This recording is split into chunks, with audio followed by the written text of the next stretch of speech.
नीरू नीमा दोनों जा रहे हैं और नीमा मन ही मन कहते हैं कि हे गॉड, हे परमात्मा, हे भगवान,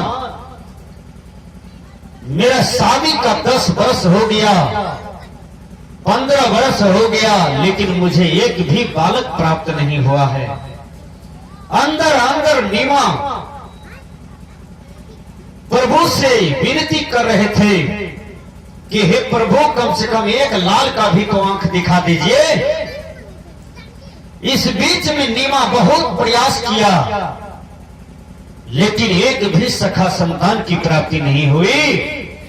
नीरू नीमा दोनों जा रहे थे और बीच में नदी आता है, लहरतारा पोखर। उसी लहरतारा पोखर में कमल फूल पर बच्चा प्रकट होता है और बच्चा रो रहा था। बच्चा रो रहा था, बच्चा बोल रहे थे, बच्चा जोर जोर से आवाज लगा रहा था। नीमा के कान में आवाज चला जाता है और नीमा कहती है, पतिदेव, बच्चा का आवाज आ रहा है। नीमा दौड़ करके जाती है, क्योंकि एक तो बाल बच्चा नहीं था, अचानक बच्चा देखा। नीमा दौड़ करके जाती है, उस बच्चे को गोद में लेती है। गोद में लिया, कहा, यहां पर तो कोई नहीं है पतिदेव, एक भी आदमी नहीं है, चारों तरफ से कोई दिखाई नहीं पड़ता है। ये बच्चा लगता है शायद भगवान ही हमको दिया है। देखिए नीमा का हृदय कितना खुश हो जाता है। और नीमा कहते हैं, जय भगवान, जय गुरुदेव, जय ईश्वर, जय खुदा, जय परमात्मा। एकदम नाम लेने लगते हैं और खुशी से विभोर हो जाती है। नीमा हंसने लगती है, नाच करने लगती है और उस बच्चा को ले गई, अपने यहाँ पालती है। जब बच्चा को पालती है, वही बच्चा कबीर नाम से प्रचलित हुआ। देखिए, वही बच्चा कबीर नाम से प्रचलित हुआ। वैज्ञानिक का मानना है बच्चा मां के पेट से ही जन्म लेता है, न तो बच्चा आम के पौधा से, न तो बांस के बांस से, न तो मकई के पौधा से, न तो गेंदा फूल से, न तो कमल फूल से बच्चा पैदा हो सकता है। यदि कोई भी बच्चा जन्म लेता है तो मां की पेट से जन्म लेता है। तो कबीर साहब की जीवनी में इस ढंग का है, बताना पड़ता है कि नीरू नीमा को मिले थे तो कमल फूल पर मिले थे। तो इस ढंग से चर्चा है। तो लेकिन जो वैज्ञानिक तथ्य है, वैज्ञानिक तर्क है, वैज्ञानिक सच है, उस चीज को हम लोग सत्य माने, जो असत्य है, भ्रम है, उसको न माने। कबीर साहब नीरू नीमा जब पालने पोसने लगे तो नीरू नीमा बहुत सुंदर से नीरू नीमा कबीर साहब को देखा कि ये बहुत तेजस्वी बच्चा है, होनहार बच्चा है, तो उसको पढ़ाने लिखाने भी लगे और अपने साथ में घुमाने भी लगे। एक रोज जब कबीर साहब छोटे थे तो अपने पिताजी के साथ में, नीरू के साथ में गए हाट से लौटे। इस बीच में सुनाई पड़ गया एक आवाज मस्जिद से। वो आवाज क्या था? अल्लाह अकबर, बिस्मिल्लाह रहमाने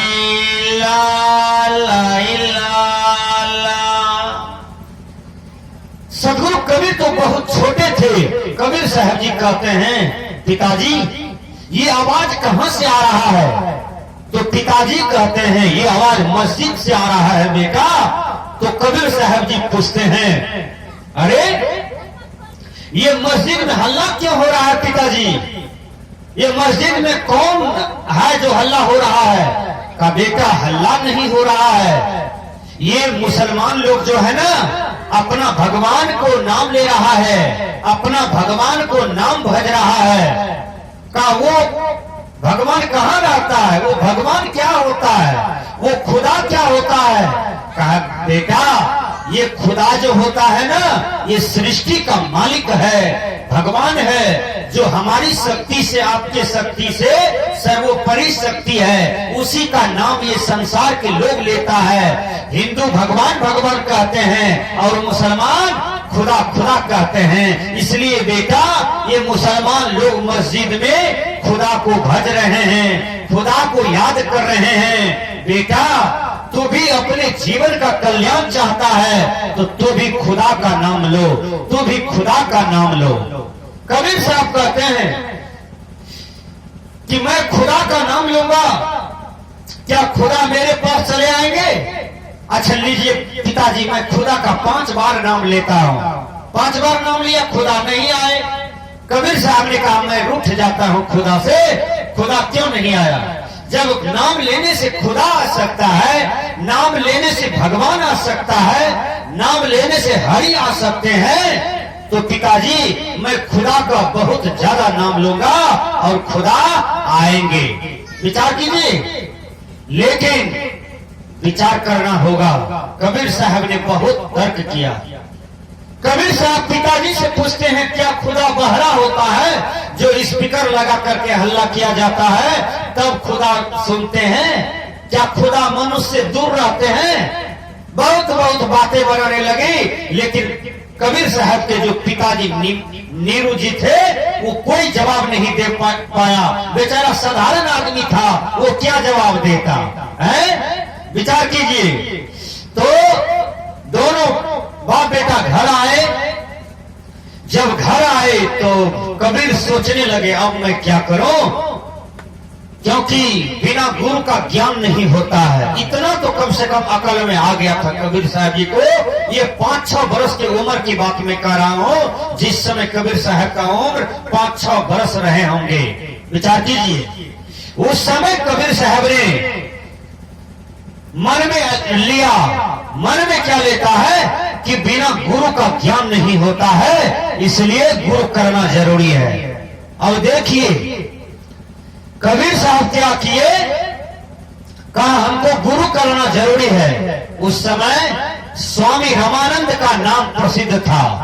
स्वामी रामानंद बहुत बड़े महान पुरुष थे और रामानंद स्वामी जो थे केवल फारवर्ड लोगों को दीक्षा देते थे, भजन वेद देते थे, शिक्षा देते थे, शूद्र को नहीं देते थे, वैश्य को नहीं देते थे, छोटे छोटे जाति के लोगों को, सोलकन को, बैकवर्ड को दीक्षा नहीं देते थे रामानंद स्वामी।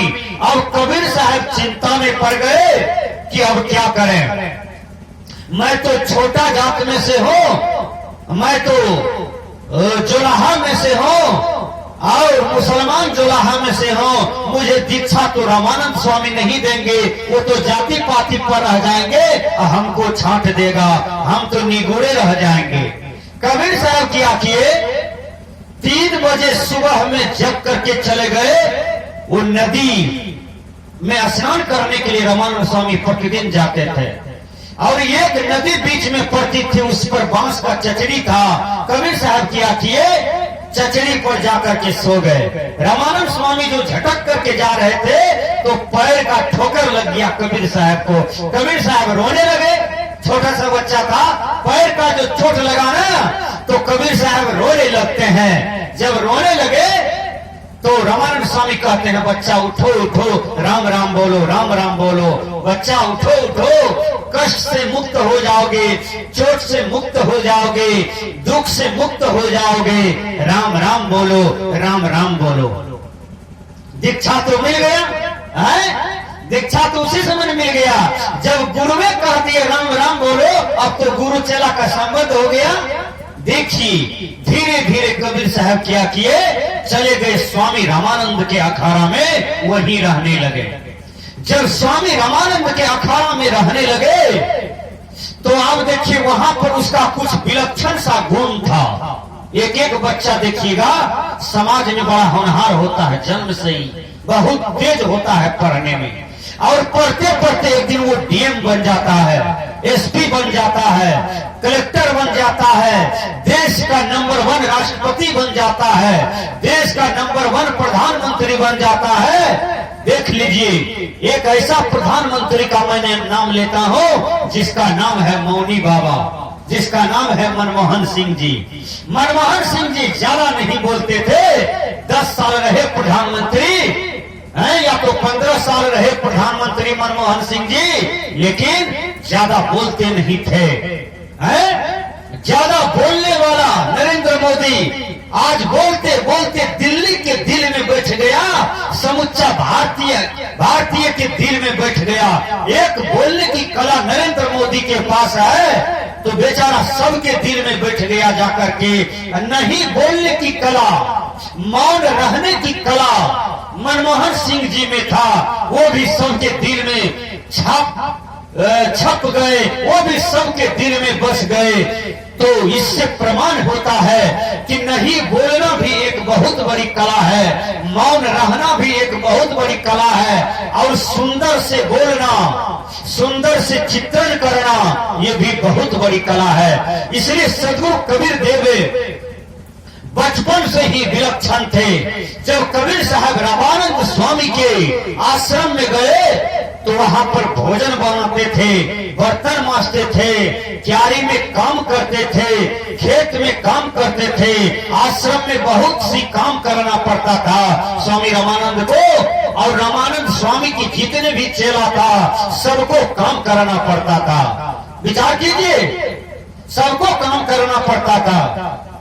लेकिन उस आश्रम में क्या था? ठाकुर ठोकरैन था, पत्थर वाला।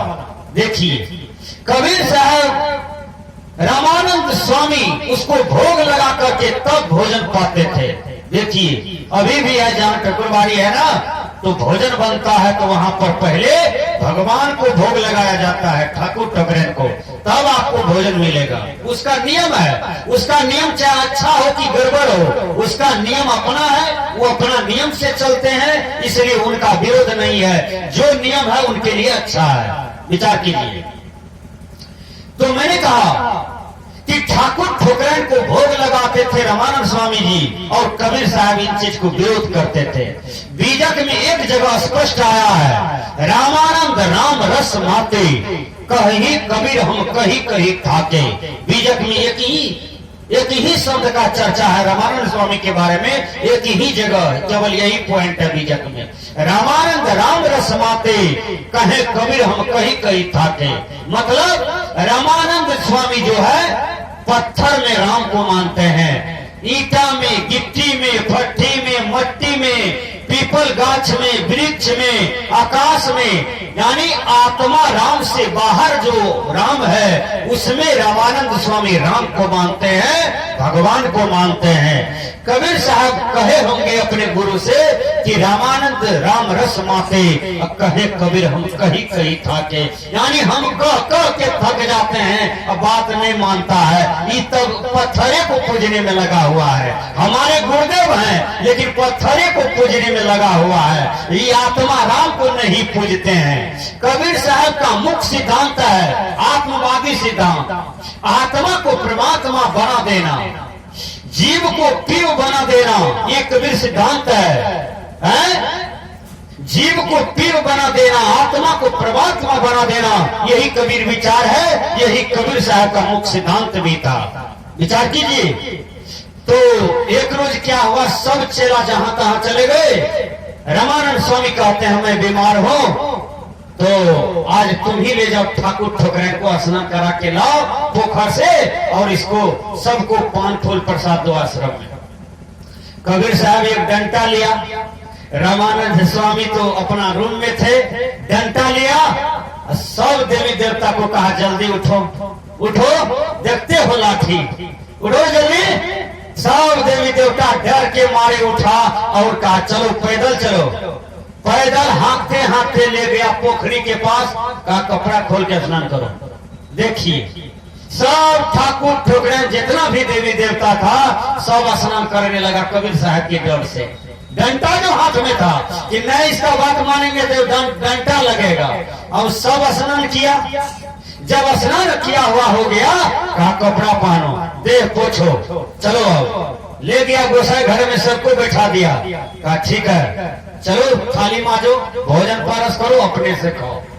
ये जब इतना काम हो गया तब रामानंद स्वामी के पास सब देवी देवता गया, रोने लगा। कहा आपका कबीरा जो है ना डंडा से मारने के लिए उठा और पैदल ले गया घाट पर, पैदल लाया, सब काम हमको अपने से करवाया है।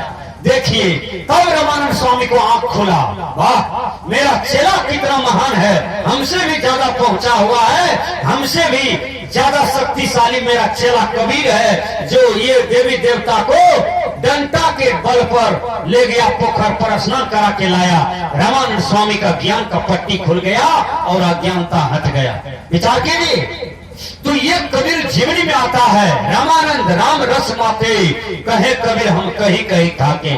अब मैं निवेदन करता हूं, जो अपने आप को कहते हैं कि मैं मुसलमान हूं, क्या आपको भगवान मुसलमान बना के भेजते हैं? यहाँ पर कोई खुदा परमात्मा मुसलमान के पीठ में मुसलमान लिखा हुआ है? नहीं लिखा हुआ है। हिंदुओं के पीठ में हिंदू लिखा हुआ है? नहीं लिखा हुआ है। सिख के पीठ पर सिख लिखा हुआ है? जन्म से है, जन्म से लिखा हुआ है। ईसाई किसी के पीठ पर नहीं लिखा हुआ है। हम लोग यहाँ पर सब कुछ बनते हैं, हम लोग यहाँ पर सब कुछ करते हैं कि अपने आप को हिंदू मानते हैं, अपने आप को मुसलमान मानने लगते हैं, अपने आप को सिख ईसाई मानने लगते हैं, अपने आप को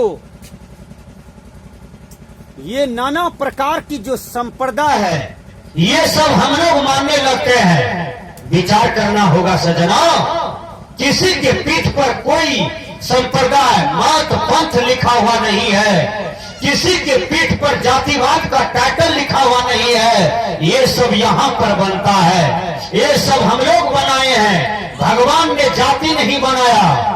भगवान यदि जाति बनाया तो पशु की अलग जाति है, पक्षी की अलग जाति है, कीड़े किरमिट की अलग जाति है, मनुष्य की अलग जाति है। इसको प्राकृतिक देन है, विचार कीजिए। लेकिन मनुष्य में यदि जातिवाद है तो ये मनुष्य ने बनाया और कोई नहीं बनाया। विचार कीजिए, तो हमारे कहने का भाव है कि हम जातिवाद में न चले। कबीर साहब जाति पाति का भी विरोध किया। मैं बता देता हूं कैसे। शूद्र, वैश्य, क्षत्रिय और ब्राह्मण। शूद्र को किसको कहा जाता था? डोम, चमार, धरकार, तेली, कुम्हार, कलवार, सोड़ी, इसमें शूद्र आता है। कहा एक जगह रामायण में लिखा हुआ है, पूजिए विप्र सिर गुणहीना, शूद्र न गुण गण ज्ञान प्रवीणा।